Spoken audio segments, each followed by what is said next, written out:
The Astronomicon, a giant psychic beacon located on planet Earth, was the one thing that binds the Imperium of Man together in this grimdark universe. It was the symbol of unity both spiritually and literally for the galaxy-spanning Imperium of Man. Without the psychic light of the Astronomicon to guide the starships of the Imperium, faster-than-light warp travel between the vast distances of Imperial worlds would become so impractical the Empire would cease to function. Palatine Alisaya gasped at the unspoken implications. So we are cut off from any chance of outer reinforcements against what that renegade Marine mentioned was coming? Intriguing. Cryptora voiced his thoughts and turned to me. Was that why you were so adamant about immediately activating this psychic beacon when we just arrived, Omniscient Princess? Wait, what? Sirin did that? This place is the heart of a psychic beacon? And why the princess title? The Archdominus statement made everyone look straight at me, and of course, I didn't have the answer. My mind was flooded with an alarming amount of warning sirens from what I just heard. A psychic beacon alone was already a huge deal in its own right, plus the Astronomicon going offline now of all times. This had all the hallmarks of a world-ending event looming on the horizon. Severe stress detected. Cogitatio acceleratio auto-activated. It was then that the thought acceleration power automatically activated again. From my experience, every time it happened, I would have like 20 to 30 seconds of extremely dilated time to look around and organize my thoughts when it was just the blink of an eye in real time. From my brief respite, I realized my immediate concerns were not the doomsday scenario but to bullshit myself out of this soft interrogation. Working on a hunch, I quickly ran Analytica on all the people around me to confirm something I noticed. As expected, only readings from Alisaya, Cryptora and Thaberus came back with their respective names. The three newcomers that looked like inquisitorial hired guns and the Imperial assassin all came back nameless but confirmed their human status, except for the assassin. Her reading returned as transhuman, confirming my suspicion of her being an officio assassinorum operative. Deducing from what I knew, Cryptora and Sirin were acquainted and that was why the first, Analytica, readings returned with his name even though he had never mentioned it. Thaberus' initial reading came back nameless but the Inquisitor's name appeared on the second reading after his self-introduction. Likewise Alisaya's mannerisms definitely indicated this was the first time we met. By rounding out all the information gathered thus far, I saw an opening and tried my luck directing the conversation. Crypto. You left me all alone during the activation ritual? I asked, carefully tuning my voice to just the right mix between curiosity and outrage. My probing question made the Archdominus jolted despite his massive size. Allow me to explain, a seemingly agitated Cryptora quickly offered. It was 5 hours into the activation and you were still in the state of trance when the Inquisitor's party and the sisters showed up. New information. I looked at him silently, buying time to digest what he just said, but that seemed only to make him more desperate to defend his actions. After verifying their identity and waiting for another 2 hours, the whole system was acting up, so the Inquisitor and I decided to venture further into the chamber to see what we could do while the sisters offered to stay behind and look after you. I took all the Kataphron units with me in case of the presence of ancient dormant sentries. Without your authorization to pacify such entities, any such encounter without overwhelming firepower would be catastrophic to the function of this marvelous technology. The Archdominus was talking so fast he was giving me the impression of a child explaining himself after being caught red-handed doing something forbidden by his parents. In hindsight, Thaberus said, we were probably being monitored, the timing of their attack was impeccable. So the insurgents attempted to murder the Holy Daughter? Alisaya asked, fuming with righteous fury. That remained to be seen. All we know is the Archdominus party arrival on this planet had threatened the rebels' plan enough for them to reveal their assets, including the presence of renegade Astartes amongst their ranks. Thaberus said before turning his attention back on me. Now, lady. He looked at me expectantly. Sirin. I handed him the only accurate information I knew. Lady Sirin, would you care to enlighten us? Who are you, how do you know this place and why did you activate this massive psychic beacon? He was trying to be civilized about his questioning now, but seriously, that did not put a dent on his intimidation value one bit. So much for diversions. My mouth opened but no answer came to mind. Desperate for a way out, I ran, cogitatio acceleratio, again and tried to use the small period of time dilation to dig into my mind like the trick I did before with the low Gothic tongue in search for an answer for my predicament. The world slowed again. I closed my eyes to cut off distraction and my consciousness looked inward. Why was Sirin here? Tell me. I probed inwards and felt a sense of resistance. Tell me, I need to know. A sense of unspoken understanding rose inside me. You are not ready.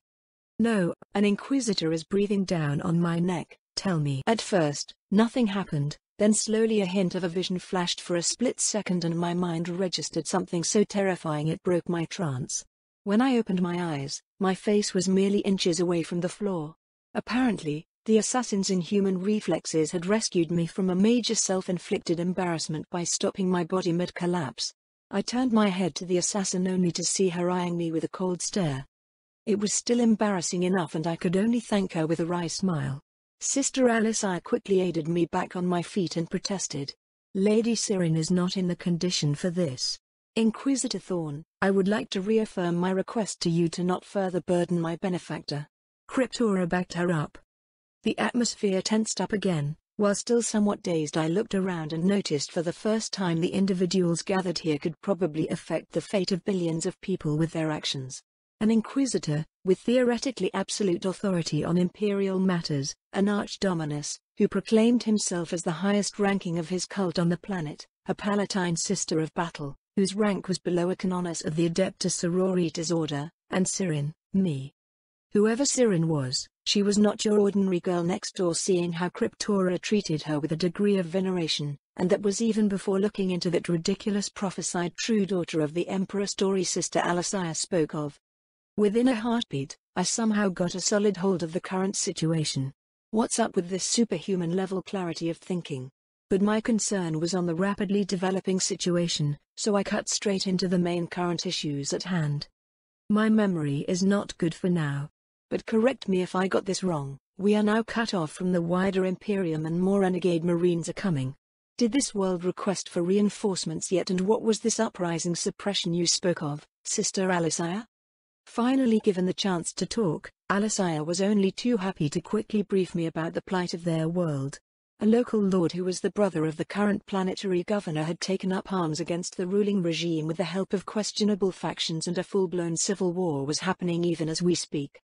The minor order of Adeptus Sororitas stationed on the planet initially stayed neutral in the family dispute, but later threw their support to the incumbent governor when they received numerous reports about unknown and sketchy forces that were operating under the Usurper Lord's faction. The uprising faction then showed their true colors by massacring the psychers of Adeptus Astra Telepathica chamber to a man, almost cutting off any off-world communication entirely. By then what looked like a power grab at the planetary governor seat had become a separatist movement in all but name, and a full-scale war soon followed. Even with the aid of the Adeptus Sororitas, the governor's forces had a hard time dealing with the rebels, further proving the latter had help from unseen players. The fighting was so fierce that a sizable portion of the order had martyred themselves in it, and Alicia was made probationary palatine despite being relatively young for the position. Now, according to the lore I knew, power grabbing is something the Imperium would usually turn a blind eye to as long as whoever won the seat of power cooperated fully with the Empire. But a separationist movement with the aid of renegade Space Marines? That would open up proper reasons to request urgent reinforcement from the wider Imperium, and usually, loyalist Astartes chapters would be racing over to curb-stomp the usurpers in such circumstances. That was when Theberus broke the bad news. The lone surviving astropath was under his care in a secure location, but the Psyker had since failed to send out any messages due to unusual warp activities. Unacceptable, Cryptora declared suddenly. The instability caused by this war threatens the wondrous work of the Omnissiah. I looked at the Archdominus and suddenly recalled how obsessive their kind was to treasuring technological wonders, and had a really bad feeling about this uprising consisting of renegade Marines, so I put my theory to the test. Crypto, if they win they might destroy all this, can you help? Crypto returned his massive body to me and spoke. Affirmative. 12 hours ago I had tapped into the main information network of this planet and have been conversing with the local adepts of my order, appraising the situation. He paused, then continued. From my analysis, the opposition appears to have Astartes-level background support in key logistics, electronic and communications warfare. That was why they were having the upper hand. Sensing his confidence, I followed up. Will it be a problem for you? Inconceivable. He made a sound that was halfway between scoffing and air expulsion. For the others, it might be difficult. But electronic communications warfare happens to be one of my primary research topics, and we have the support of a whole starship's worth of advanced cogitators in orbit. My analysis shows that a key breakthrough development can be conceptualized within the next 72 hours if my resources are deployed to aid the governor. It was at this moment a skull probe, literally a drone built into a human skull, flew in from nowhere and dropped something into the Dominus' hand. He opened his metallic palm for everyone to see the item. It was a boxy spidery thing no bigger than a matchbox. This device, he said with his metallic voice, is an Astartes-grade sentry probe utilized by some of the stealthier chapters, and how they knew when to attack just now. I have erred in underestimating our opponent and caused harm to you, omniscient princess. He bowed to me. Allow me to atone by securing victory for the governor and thus safeguarding the glorious work of the Omnissiah. I nodded. With that secured, I turned to Thabrus. Will you allow us to help, Inquisitor? Well, they had renegade Astartes on their side, so their heresy was all but confirmed. In the light of the Emperor's domain being threatened here, I would allow it for now and will be sorting out your case later. Palatine Alisire, you should take the Archdominus to the governor and Canonus Diadonar immediately and update them on the situation. What about Lady Siren? Alisire asked. Without a valid reason, she should never be anywhere near the front line. Only Omnissiah knows what will happen to this psychic beacon should something happen to her. Cryptora said. Thanks. I said internally to Cryptora, as the front line was the last place I wanted to go. That said, I surveyed the carnage left behind by the gunfight and didn't feel like sticking around either. Maybe I can try helping with the call for reinforcements that the astropath was having problems sending out? I inquired simply for the heck of it. To my surprise, Thabrus nodded. So we were to split up after that. Cryptora would join Sister Alisire to make haste to the front line, and there they would link up with the other battle sisters and the governor's forces to hopefully put a stop to the uprising. Whereas I would follow Thabrus' party to the location where the last astropath on the planet was kept secure. Please take care of yourself. I will leave some units to secure this site and will be sending your belongings over once I have received the arrangement from the Inquisitor. Cryptora told me in binary canticle. Not knowing what to say and deathly afraid of blowing my own cover, I merely nodded. Seemingly satisfied with my response, the Archdominus then turned to Thabrus. Inquisitor Thorn, I will now leave Lady Siren's well-being in your capable hands. Please see to it that no harm would come to her while she is in your care. Fail to do so and I guarantee you'll receive more than just a formal protest from me and my order. Now he just sounds like a nagging old dad. Wait, did he just threaten an Inquisitor? I will do that and meanwhile await your good news within the next 72 hours, Archdominus. Thabrus simply replied. With that, we parted, leaving a whole chamber of burned bodies and wounded behind. I followed Thabrus' group down the route where the gunman came from and walked through a seemingly endless amount of corridors and strange indoor interiors. We were a party of 6. The Inquisitor Thabrus himself was leading at the front. Right behind him was Interrogator Amel, followed by Acolyte Herlindia, then me and Ryantor, and finally the fear-inducing assassin Neandra guarding our back. Ryantor Crane was a rough-looking man who looked to be in his late 30s. He was what you would expect of stereotypical inquisitorial henchman, with a massive amount of war gear hung around his carapace armor while carrying a large Hashot volley gun as if it was the easiest thing to do in this world. Amel Frieden the Interrogator was quiet and reserved. He seemed to be in his late 20s, had dark blonde hair and could be considered quite handsome. If this was a story about the rise of a promising Imperial agent, he would fit right in as the protagonist. Herlindia Winson, the female acolyte, was a nice-looking brunette with shoulder-length hair who also seemed to be in her late 20s. She too was reserved in her mannerism but seemed friendly enough. I had to emphasize the part of seemed to be for their respective ages. From my understanding of the lore of this universe, being agents of the Inquisition meant that these individuals would have access to life-prolonging rejuvenate treatments, coupled with faster-than-light warp travel between star systems, making accurate age-guessing a much messier process than I was accustomed to. Then there was Neandra, who was behind my back, no doubt to keep an eye on me. I knew she was there, but no footsteps could be heard from behind. Every time I remembered she was behind me, the memory of her dragging the limbless marine with a massive amount of blood dripping everywhere would resurface. She was just horrifying. Speaking of the amputated marine, Thaborus had decided he was to be temporarily left to the sisters to be imprisoned inside their monastery nearby. Reintor was the most talkative individual among the retinue members after we got acquainted, thanking me openly once he had the chance. "Hey, back then it was you who warned us of that flame, right? Amel and I would have been toast if it wasn't for your heads up. That was much appreciated and I owe you one for it." The large man then laughed heartily and continued, "Usually, it is my job to hurt people and get thanks for it, but I had my hands full just trying not to get shot back there." Both Amel and Herlindir remained distantly neutral after their brief self-introduction. As far as I could tell, Thaborus neither encouraged nor forbade his retinue from interacting with me.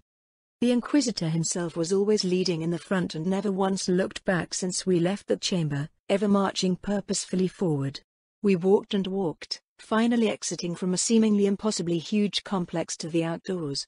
The sky was a weird dirty purple instead of the classic blue. Just nearby was a landing pad with a huge black and dark red-colored gunship of unknown pattern resting on top of it. My old hobbyist self kicked in as I gawked at the unfamiliar black and dark red armored bulk and pointed at it. "What pattern is that gunship? That looks too long for a Storm Raven but too tall for a Fire Raptor." "Wow, someone knows her gunship patterns," remarked Reintor with a chuckle while the rest of the group stayed quiet.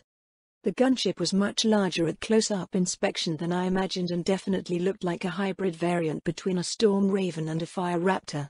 A huge stylized eye was prominently displayed on the side of the gunship and I could just envision the folks excelling at kit-bashing going to town to create this beautiful machine. The pilot must have known we were coming as the rear hatch opened up without prompting and we entered the gunship through it. Cool, temperature-controlled air greeted us, and some of the retinue members sighed with relief. The interior of the gunship was more spacious than I imagined, probably due to the initial schematics, which was meant for armored space marines that could reach 8 feet in height.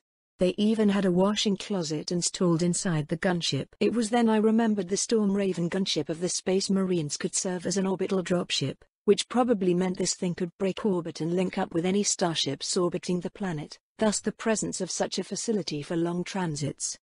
After settling down on my assigned seat, I was hit by a massive wave of mental fatigue, so I dutifully strapped on my safety harness even as I longed to doze off immediately. Just as I finished fastening the centerpiece of the harness that straps to my chest, I felt the sensation of solid material pressing against my skin. Puzzled, I dug beneath my collar and pulled out a necklace with an Aquila pendant attached to an exquisite piece of metallic string chain of unknown material. The Aquila pendant itself was shaped into an old-school symbol of Imperium, a stylized double-headed eagle with circular curved wings. Both the string chain and pendant had a glorious golden finishing that was just screaming I am exorbitantly expensive from its appearance. Curious but on the verge of dozing off, before I realized it, Analytica was run on the pendant. "I am just so tired." I wanted to laugh out loud at myself for running the ability on an object. Then a line of words appeared. Imperial Authority Rosette, Genlock 2, Sirin. My sight froze on the words. Didn't Cryptora mention something about needing my authority? So this is no mere jewelry? It looks gorgeous. I turned in my hand, marveling at how it reflected all the lights from the interior of the gunship. While I was drowning in thoughts, the gunship started moving.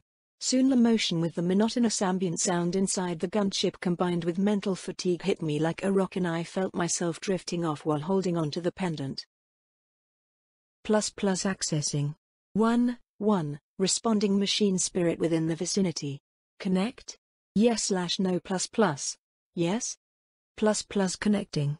Connection established. Accessing machine spirit via Ethernet link. Authority confirmed and accepted. We are ready to serve. Welcome on board Inquisitorial Gunship Flame Raven #Machineer-. Glory to Omnissiah and him on Earth. We await your command, Authority. Command? Show me. /list show. 1. Ship status. 2. Weapon status. 3. Auspex reading. 4. Ship log. 5. Weapons. Show me your weapons. /list weapons. ++1, front-mounted twin multi-melter, system functional ++2, left sponson twin heavy bolter, system functional ++3, right sponson twin heavy bolter, system functional ++4, left underwing twin las cannon, system functional ++5, right underwing twin las cannon, system functional ++6, shaft flare launcher, system functional ++. In my dreamy state I selected the twin multi-melter listing. Suddenly a video feed popped up in my vision and it was showing the front view of the gunship where the weapon was aiming. The moment I focused on the video feed, another mental prompt popped up. ++ manual override? ++. Huh, why not? Yes. Additional interfaces appeared on the video feed, showing the estimated projectile path and the guns were obeying my command pointing in the direction I wanted. Huh, this definitely feels like a certain Battlefield game I played. Since all I could see were clouds on a dirty purple sky, I soon got bored and exited the weapon video feed. Next, I tried the Auspex section. Immediately a three-dimensional image of the gunship's surroundings materialized inside my mind. Wow, so high-tech. Upon closer inspection, I could zoom in and out, pan the Auspex reading around inside my head. When the view was zoomed out to the furthest setting, I could even see the details of terrain passing beneath us in real time. This is nice, but I am so tired. Priority alert, Auspex error ++. Priority alert, weapons locked on warning. Error ++. Priority alert, weapons locked on warning. Error ++. Priority alert, weapons locked on warning. Error ++. Priority alert, weapons locked on warning. Error ++. Something was not right. I broke from my trance-like light sleep and found myself still strapped to the chair with the pendant in my hand on a flying gunship. The air was still nice and cold, but a sense of unspeakable dread started to well up. While securing the pendant back inside my robe, I looked around and noticed only Neandra was still up and alert, sitting in a corner. Thaberus was nowhere to be seen, but if I recall correctly he went forward to the cockpit the moment we boarded, whereas the trio of henchmen were fast asleep just across my seat. After a moment of hesitation, I signaled for Neandra to come over. This was no time for subtlety. The assassin was slightly puzzled at first but quickly came to my side. "Yes?" she asked with a mixture of curiosity and annoyance. "Is the name of this ship Flame Raven?" She slowly nodded. Somehow her pretty cold face got colder. Being a quick one, she might have deduced something was up since no one had told me the name of the gunship until now. But the shock I received was no less than hers. That she all but confirmed the name of Flame Raven meant the weird communion I had just now was not some fluke. A connection did happen between me and the ship. If this is a lucid dream, it just keeps getting better and better. Putting up a tone as serious as I could, I delivered my warning. In this case, I am afraid we might be under attack. There may be at least 4 weapon systems locking onto this ship and the ship's Auspex is probably being jammed. How do you know that? Right, how? Thinking quickly, I told her the story in a way people in this world could understand.